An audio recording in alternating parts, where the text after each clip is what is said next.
Greetings, my dear truth seekers.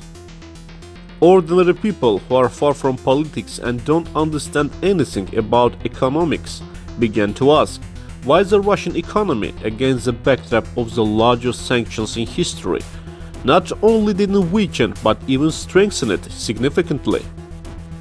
Unlike ordinary people, experts know the answer to this question. Even back in mid-March, experts concluded that Europe was losing the financial war with Russia. Against the backdrop of the outbreak of hostilities in Ukraine, Western countries imposed several packages of sanctions against the Russian Federation.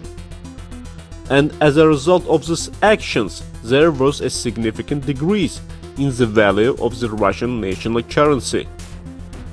However, as events unfolded, the ruble unexpectedly for many began to grow and strengthen it significantly. The current situation is leading more and more analysts to the conclusion that the Russian Federation is starting to win in the financial war.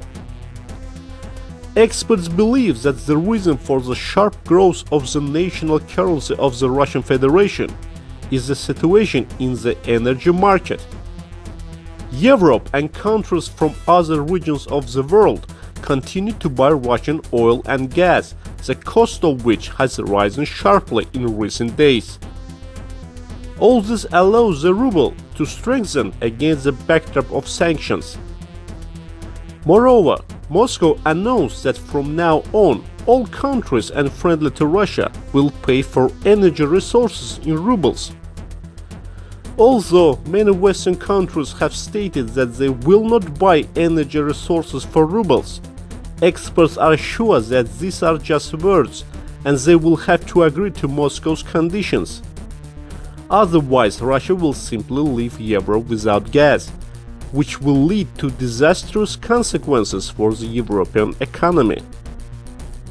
Apparently, Europe itself understands this, since many of the largest Western energy companies have already stated that although they have severed their ties with the Russian oil sector, they will not be able to do the same to Russian gas.